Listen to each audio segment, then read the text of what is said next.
Hello everyone, welcome back to my YouTube channel. I hope you're all doing well. आज हम discuss करने वाले एक बहुत ही important topic why obey the law. तो चलिए बिना किसी डिले के वीडियो शुरू करते हैं। अगर आपको मेरी वीडियोस हेल्पफुल लगती हैं तो वीडियो को लाइक करें, चैनल को सब्सक्राइब करें और बेल आइकन को प्रेस करना ना भूलें ताकि आपको मेरी हर नई लीगल एजुकेशन वीडियो सबसे पहले मिल सके। So let's begin.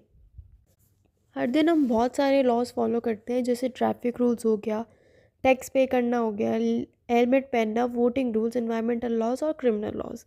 लेकिन सबसे इम्पॉर्टेंट क्वेश्चन ये है कि हम लॉ को ओबे क्यों करें। क्या सिर्फ पनिशमेंट के डर से? क्या लॉ ओबे करना हमारा मोरल ड्यूटी है, या लॉ सिर्फ इसलिए वैलिड है क्योंकि सोसाइटी और स्टेट उसे रिकग्नाइज करती है। इन्हीं क्वेश्चन का आंसर हमें तीन डिफरेंट थ्योरीज देती है: law as anarchy, law as an obligation और law as a social fact. लेकिन आज की वीडियो में हम सिर्फ पहली थ्योरी यानी लॉ एज अनार्की को डिटेल में समझेंगे।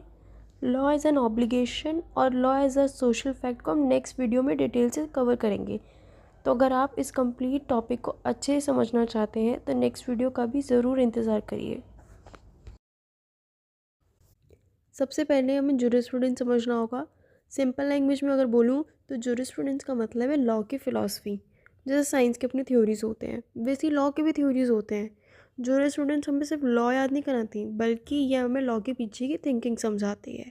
एग्जाम्पल, लॉ बना ही क्यों है, गवर्नमेंट को लॉ बनाने का राइट किसने दिया, अगर कोई लॉ अनफेयर है तो उसे फॉलो करना चाहिए, क्या मोरालिटी और लॉ सेम चीज़ है। इसी तरह क्वेश्चन का आंसर डिफरेंट जूरिस्ट ने डिफरेंट वे में दिया है। इसी वजह से जूरिस्प्रूडेंस लीगल सिस्टम को डीपली अंडरस्टैंड करने में हेल्प कराती है। अब क्वेश्चन आता है कि लॉ क्या होता है फिर। तो लॉ एक ऐसा सेट ऑफ रूल्स है जो स्टेट बनाती है और कोर्ट्स उसे इन्फोर्स करती हैं। लॉ का मेन ऑब्जेक्टिव होता है पीस मेंटेन करना, जस्टिस प्रोवाइड करना, राइट्स प्रोटेक्ट करना। अगर लॉ ही ना हो तो सोसाइटी में कोई रूल्स नहीं होंगे, हर पर्सन अपनी मर्ज़ी से बिहेव करेगा। एग्जाम्पल से समझते हैं, अगर ट्रैफिक सिग्नल्स हटा दिया जाए, कोई रेड लाइट फॉलो ना करे तो क्या होगा? रोड एक्सीडेंट्स इंक्रीज़ होंगे। इसी तरह से क्रिमिनल लॉज ना हो तो लोग फ्रीली क्राइम्स करेंगे। इसलिए लॉ सोसाइटी के लिए बैकबोन की तरह काम करता है। अब हम अपने मेन टॉपिक पर आते हैं, वाई ओबे द लॉ। हर इंसान लॉ फॉलो करने का रीज़न डिफरेंट हो सकता है। कुछ लोग पनिशमेंट के डर से लॉ फॉलो करते हैं, कुछ लोग इसलिए फॉलो करते हैं क्योंकि उन्हें लगता है ये मॉरली सही है, कुछ लोग सोसाइटी को सेव रखने के लिए लॉ ओबे करते हैं, और कुछ लोग इसलिए ओबे करते हैं क्योंकि स्टेट ने उन्हें लॉ बनाया है और उसकी अथॉरिटी को एक्सेप्ट किया गया है। इसी क्वेश्चन का आंसर डिफरेंट फिलोसफर ने अलग अलग थ्योरीज के थ्रू दिया है। अब हम रीज़न डिस्कस करते हैं कि लोग लॉ क्यों फॉलो करते हैं। तो सबसे पहला रीज़न है फियर ऑफ पनिशमेंट। भाई अगर कोई क्राइम करेगा तो उसे तो पक्का जेल होगी या फिर उसे फाइन होगा। सेकंड रीज़न है मॉरल रिस्पॉन्सिबिलिटी। कुछ लोग ऐसे होते हैं जो बिना पुलिस की भी रेड लाइट पर रुकते हैं क्योंकि उन्हें लगता है कि ये मॉरली करेक्ट है। तीसरा रीज़न है सोशल ऑर्डर। लॉ सोसाइटी को डिसिप्लिन देता है। फोर्थ रीज़न है प्रोटेक्शन ऑफ राइट। अगर लॉ ना हो तो किसी की प्रॉपर्टी, लाइफ सेफ नहीं है। फिफ्थ रीज़न है पब्लिक वेलफेयर। टैक्स लॉस की वजह से गवर्नमेंट स्कूल्स, हॉस्पिटल्स और रोड्स बनाती है।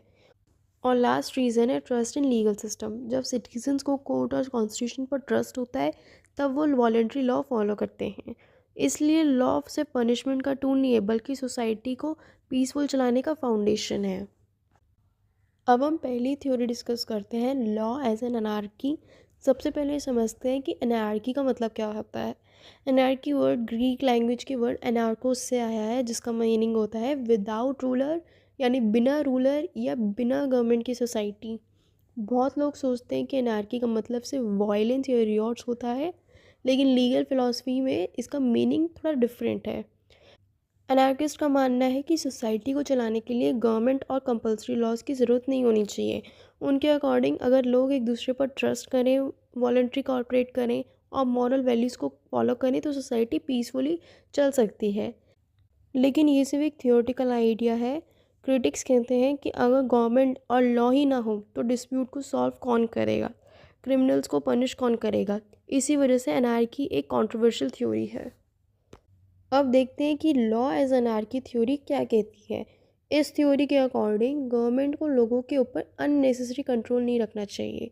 एनार्किस्ट बिलीव करते हैं कि ह्यूमन बीइंग नेचुरली कोऑपरेटिव होते हैं। अगर उन्हें फ्रीडम दी जाए तो वो अपनी प्रॉब्लम खुद सॉल्व कर सकते हैं।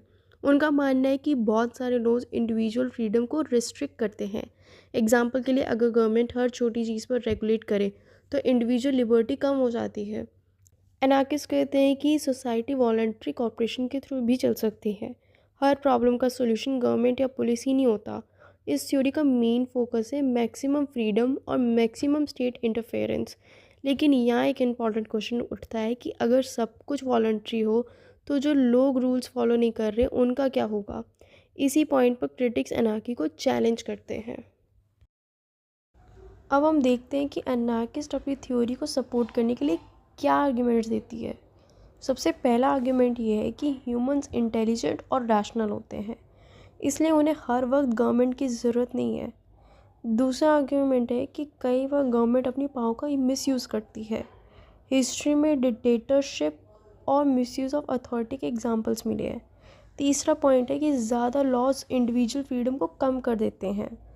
फोर्थ आर्ग्यूमेंट कहता है कि अगर लोग वॉलंटरली किसी रूल को फॉलो करें तो वो ज़्यादा इफ़ेक्टिव होता है कंपेयर टू फोर्स या पनिशमेंट। पांचवा पॉइंट ये है कि लोगों को पनिशमेंट के डर से नहीं बल्कि मोरालिटी के बेसिस पर बिहेव करना चाहिए। और लास्ट आर्ग्यूमेंट ये है कि सोसाइटी म्यूचुअल रिस्पेक्ट और कोऑपरेशन के थ्रू पीसफुली चल सकती है। ये आर्ग्यूमेंट फ्रीडम को बहुत इंपॉर्टेंस देते हैं। हर थ्योरी की तरह अनार्की के भी एडवांटेज और डिसएडवांटेजेस हैं। सबसे पहला एडवांटेज है मैक्सिमम फ्रीडम। गवर्नमेंट का इंटरफेरेंस कम होता है और इंडिविजुअल्स अपनी लाइफ इंडिपेंडेंटली जी सकते हैं। दूसरा एडवांटेज है कि लोग खुद रिस्पॉन्सिबल बनते हैं। लेकिन डिसएडवांटेज भी काफ़ी सीरियस है। अगर लॉ ही नहीं होगा तो क्रिमिनल्स को पनिश कौन करेगा? प्रॉपर्टी डिस्प्यूट्स का सलूशन कैसे होगा? अगर पुलिस और कोर्ट्स ही ना हो तो जस्टिस कैसे मिलेगा? इसी वजह से प्रैक्टिकल लाइफ में एनार्की का इम्प्लीमेंट करना बहुत डिफ़िकल्ट माना जाता है। फ्रीडम इम्पॉर्टेंट है लेकिन सिक्योरिटी और जस्टिस भी इक्वली इम्पॉर्टेंट है। अब एक सिंपल एग्जांपल से एनार्की को समझते हैं। इमेजिन करिए कि दिल्ली में कल से ट्रैफिक रूल्स ख़त्म कर दिए जाएंगे। ना रेड लाइट्स होंगी, ना ट्रैफिक पुलिस और ना चालान। हर ड्राइवर अपनी मर्ज़ी से गाड़ी चलाए। आप क्या सोचते हैं? रोड्स पर एक्सीडेंट बढ़ जाएगा और कंप्लीट केओस हो जाएगा। इसी तरह अगर क्रिमिनल लॉज ही ना हो तो लोगों को क्राइम करने से रोकना बहुत डिफ़िकल्ट हो जाएगा। इसी वजह से लीगल स्कॉलर्स कहते हैं कि कंप्लीट एनार्की प्रैक्टिकल नहीं है। मॉडर्न सोसाइटी बहुत कॉम्प्लेक्स है। करोड़्स ऑफ लोगों के बीच पीस मेंटेन करने के लिए लॉज, कोर्ट्स और गवर्नमेंट इंस्टीट्यूशन ज़रूरी होते हैं।